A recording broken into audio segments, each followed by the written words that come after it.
Si Professor Emmanuel Leyco naman, isang ekonomista po ang ating makakapanayam kaugnay po ng trade war ng Amerika, Canada at Mexico. Professor Leyco, magandang umaga po. Hello. Magandang umaga po, Sir Melo, at magandang umaga po sa inyo pong mga taga-subaybay. O, dito na naman tayo. Malayo yung Amerika, Canada, Mexico. China, nandyan lang, katabi lang po natin. Pero parang nababahala po tayo dito, no?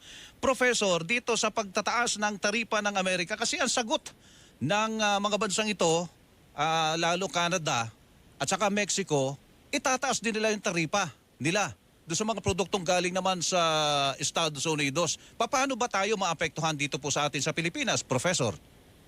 Hindi naman po agad-agaran yan kung meron man. Ang mangyayari po, ang epekto ng taripa ng Amerika sa Canada at ng taripa ng Canada sa Amerika ay yung kanila pong mga consumer ang matatamaan agad-agad nito. Mhm. Pero meron po yung pangmatagalan or mga medium term na epekto. Pagka po nagtataasan ng presyo ng mga bilihin sa Amerika at sa Canada, tataas po ang inflation nila. Mhm. At pagka tumataas ang inflation, karaniwan na po na tugon ng pamahalaan ay itaas ang kanilang interest rate at ito po, dito tayo magkakaroon ng immediate na direkta na epekto. Pagka nagtaas ang interest rate ng Amerika, tataas din po ang value, ang halaga ng dolyar kontra piso. Mhm. At makikita natin, pagka nangyari yan, sasadsad ang halaga ng piso, kung kaya ang ating mga inaangkat at tayo po ay import dependent, mga inaangkat natin ay magmamahal. Opo. So ang inflation na yan ay malilipat din po dito sa Pilipinas. Mhm. At mabigat po yan. Ang inflation natin kahapon ay bumaba, ni-report na bumaba, pero dahil po sa nakikita natin na nagbabadyang panganib dito sa taripa ng Amerika at ng Canada, magkakaroon po ng malaking epekto yan. Opo, isa pa pati sa nakikita ko, maliban sa inflation, Professor, yung ating kung bababa o babagsak ang halaga ng piso kontra dolyar dahil sa mga pangyayaring yan, yung ating mga utang na nakabatay sa dolyar ay lalaki din po, di ba, Professor? Ay, sigurado po yon. Dahil kung dolyar ang ating inutang, dolyar din ang ating ibabayad, mas lalo pa kung lalaki. Hindi lang po 16 na trilyones ang ating utang, mas mabigat pa po yan. Kung kaya, dapat talaga, tama po kayo, maghunos dili tayo doon sa ating paggamit ng ating pondo. Gagamit tayo ng bilyon-bilyon sa mga tulay na bumabagsak, ay talaga pong malaking epekto po niyan, malaking parusa sa ating pong mga mamamayan. Professor, may natutuwa din naman pag bumabagsak ang halaga ng piso sa dolyar. Yung mamayang hawak ng dolyar ng mga Pilipino at saka yung mga exporter. Maapektuhan bang export industry natin, Professor, dahil po dito sa tariff war na ito ng Amerika at saka ng iba pang mga bansang malalaki? Kung dahil po sa pagbagsak ng piso, mas marami ang mamimili ng ini-export ng Pilipinas, makakatulong po yon. Pero kung hindi naman po magbabago, ang mangyayari niyan, magmumura lang yung mga ine-export natin, ang kita ng ating mga exporter ay liliit din. Mhm. Dahil hindi naman po dadami ang mga inaangkat ng mga ibang bansa, dahil hindi naman po ganun ka, kumbaga may tinatawag sila doon na ang demand ay hindi mababago o kaya tataas kung mas mura ang ating mga produkto. Hindi po ganun eh. Ang nangyayari po, pagka bumaba ang presyo ng ating pong mga ine-export, hindi naman po dumarami ang ine-export. Bumababa lang ang kinikita ng mga exporter natin. Opo, okay. Dahil yun nga po, sila apektado doon. Yung mga bansang pagdadalhan natin ng ating mga produkto, apektado doon. So magiging demand nila sa atin, liliit din po, Professor. Ganun po sinasabi nyo.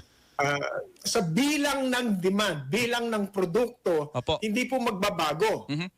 Hindi po magbabago. Kung baga, 100 halimbawa po ay 100 electronic parts ang kanilang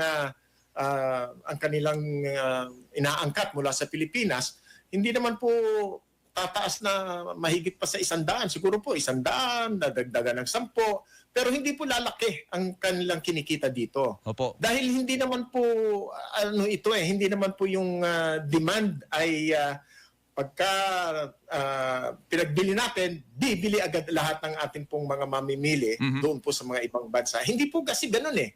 So ang mangyayari niyan, yung mga namimili sa atin, makikinabang sa mas mura na presyo ng kanilang nabibili mula sa Pilipinas. Opo. Hindi po ganun ang magiging epekto nito. Ang mangyayari sa atin, pagka bumaba ang halaga ng piso, net importer po tayo. Mas malaki po ang mas malaki ang magiging epekto ng mga ini-import natin sa pamamagitan po ng mas mataas na presyo. So pagdating ng mga produkto na yan sa Pilipinas, mas mataas ang presyo at ang inflation natin ay muling sisipa pataas. Okay. Professor, merong sinasabi ang Philippine Exporters Confederation. Kung apektado raw po yung mga bansa na sabi nga may hidwaan sa Estados Unidos, katulad po ng Canada, Mexico at saka China, tungkol dito sa itong taripa na ito, pwede daw naman tayong magluwas naman sa Amerika. Doon naman tayo sa Amerika. Nung mawawala, o sabi nyo nga, baka hindi ganon lumago na mga demand sa Canada, Mexico at saka China. Dalhin daw natin sa Amerika, Professor. Ang ini-import ng Amerika galing sa Canada ay mga agricultural products, mga car parts, pati elektrisidad ay ini-import ng Amerika sa Canada. Ngayon, nagtaas sila ng taripa, so makakapagpalit ba ng source ang Amerika, halimbawa sa Pilipinas? Pwede ba tayong mag-export ng mga produce natin na mapapalitan yung mga agricultural products na ini-import nila sa Canada? Kung mangyayari po yan, makakabuti sa Pilipinas. Pero matagal na po nating nakikipag-compete tayo sa Canada, sa Mexico, para po sa ating mga saging, para po sa ating mga pinya, yung ating pong agricultural exports. Pero hindi po tayo nakakatawid, hindi po tayo nagiging as competitive. So, makikinabang ba tayo? Maaari, siguro po sa isang maliit na paraan, pero hindi po natin nakikita na dahil po sa taripa, sa hidwaan ng Amerika at ng Canada, ay makikinabang ang Pilipinas. Mas malaki pa po ang epekto nito na nakikita natin na sa lalaon ay magiging negatibo para po sa Pilipinas. Dahil maliit na ekonomiya lang po tayo. Tayo po ay nanonood lang kung ano ang nangyayari. Sana po kung malaking ekonomiya, kaya nating influensyahan ang nangyayari. At hindi pa po natin nakikita ang epekto ng taripa ng Amerika para po sa mga produkto ng China. Ngayon, kung ang China naman ang patawan nila ng naka-schedule na rin ang China. Ngayon, sabi ng China, hindi naman kami pwedeng bibigyan nyo ng taripa nang hindi kami kumikilos. Bibigyan din namin kayo ng taripa.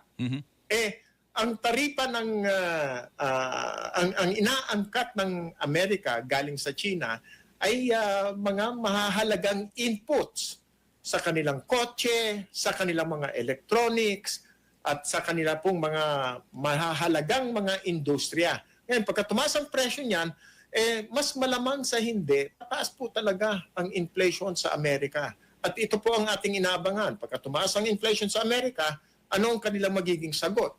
Itataas ba nila ang kanilang interest rate o papabayaan lang nila na tumaas? Pagka ganun po ang mangyayari, mahirapan pong magtagal sa posisyon ang ating pong ang Presidente Trump sa Amerika dahil po pagka naghihirap at natatamaan na po ang bulsa ng mga Amerikano, kumikilos po sila.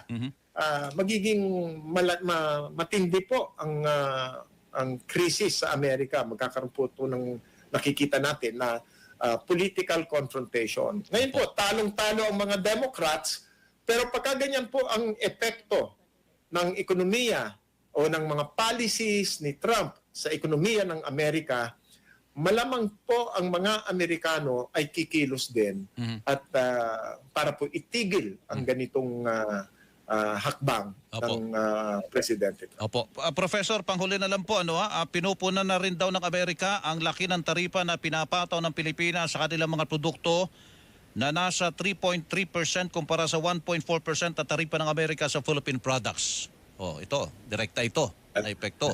Opo. Opo. Baka hindi pa rin pansinin ng Amerika yan kasi maliit lang naman po ang ini-import nila sa Pilipinas. Hindi naman po ganun kalaki. Hindi katulad ng laki ng ini-import nila mula sa Canada, sa Mexico at saka sa China. Pero tama po 'yon. Dahil po doon sa ating pong mga bilateral agreements sa Amerika, nagkakaroon po tayo ng mga concessionary trade agreements. Katulad po niyan, mababa ang taripa natin na pagpasok sa Amerika, mataas ang taripa sa pagpasok sa Pilipinas. Ito po yung pinagkakasunduan nila para po tulungan ang industriya o ang ekonomiya ng ibang bansa tulad ng Pilipinas. Tulong ng Amerika yan eh. Kaya hindi po tayo pwedeng magpakakampante na wala tayong dapat gawin dahil talaga naman po may subsidiya, kumbaga, ang Amerika sa mga produkto ng Pilipinas. Opo. Professor Leyco, salamat po sa panahon at sa paliwanag. Magandang umaga po sa inyo. Magandang umaga po sa inyong lahat. Opo. Professor Manuel Leyco, mga kapuso, isang ekonomista.